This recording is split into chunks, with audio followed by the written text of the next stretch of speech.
What's new in update 146? There's a lot of fascinating changes and improvements this time around. Let's start with the big one. The Henchman beta is now live. I've already talked about this feature in length in an older video, linked in the upper corner there, but I'll quickly recap what it does. Players will now have 3 bots available instead of 2 and can customize who they are and what they're equipped with. You can give your bots custom masks and weapons, although the weapons don't quite work the way you might expect. For instance, giving a bot a sniper rifle won't let them pierce shields. If you want armor piercing, there are abilities that you can assign to your bots, locked behind a one-time payment of Continental coins. There's the aforementioned armor piercing and other abilities like increasing humans' interaction speed, ammo pickup rate, and the bots being able to inspire players. Each bot can also have a crew boost assigned to them, buffing human players further. Boosts range from passive HP regen to faster reloads and so on. When a human player joins a game, the bot to the far right of the list leaves first, also taking their boosts with them. So be sure to give the bot in loadout 1 the boosts you want to have most often. Again, I've discussed this in length in another video, so let's move on to what's changed since the beta first hit.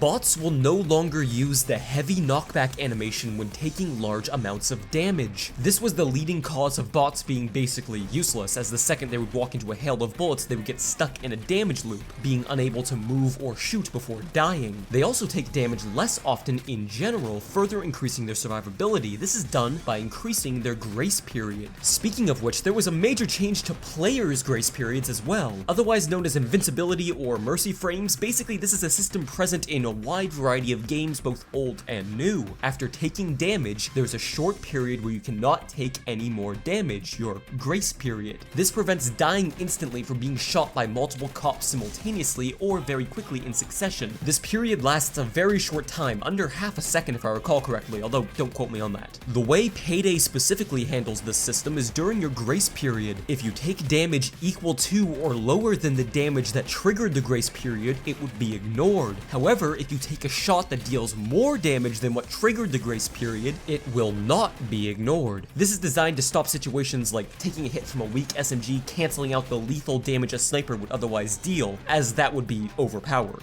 This update has a few fixes to the way this system works. For instance, for reasons I'm not entirely sure about and thus won't attempt to explain, when using damage reduction skills and perks such as Underdog or Infiltrator, the grace period wouldn't work properly and could sometimes cause the player to actually take more damage than if they didn't have the damage reduction at all. This has now been corrected, greatly improving the usefulness of damage reduction. On top of this, dodge will now no longer trigger on shots that would have been blocked by your grace period anyways, which is only really important for the dodge stacking effects of Sicario. The gist of all of this is this: you'll likely notice yourself taking damage less often or even less damage overall depending on your build. To compensate for this, some perk decks and skills revolving around dodge and damage reduction have been altered. Rogue, Crook, Burglar, and Sicario have all received a 5% dodge buff. The smoke bomb Sicario provides will now also last for 10 full seconds, but has had its cooldown doubled to 60 seconds. This is an understandable nerf, as especially with these new changes, Sicario was looking more and more overpowered. Gambler has had some interesting changes. Picking up ammo will now heal teammates in a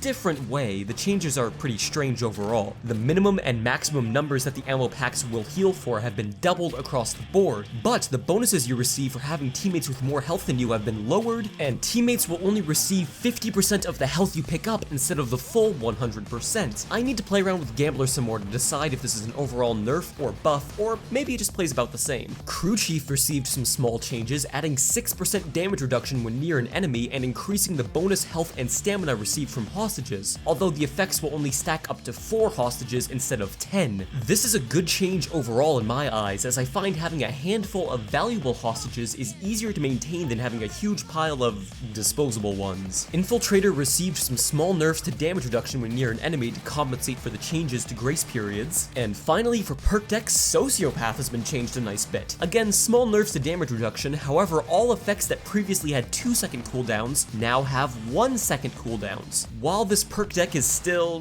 mediocre, it's a lot better overall and will likely find a place in some fun Mayhem and Deathwish builds. As for skills, both Quick Fix and Underdog Aced have been nerfed from 15% damage reduction to 10%, and Joker Aced will no longer give Jokers 55% damage reduction, and they will now only deal 35% more damage as opposed to 100%. This This is a major nerf to jokers and may end up making them less prevalent in the one down / high level crime spree meta. Next up, there is a new UI element when players are joining a game. It's a prompt when a player tries to ready up when a heist is already live, where the host can view the player's loadout and choose to either allow them in, tell them to change their loadout, or outright kick them altogether. This feature can always be enabled, only be enabled for stealth, or disabled entirely.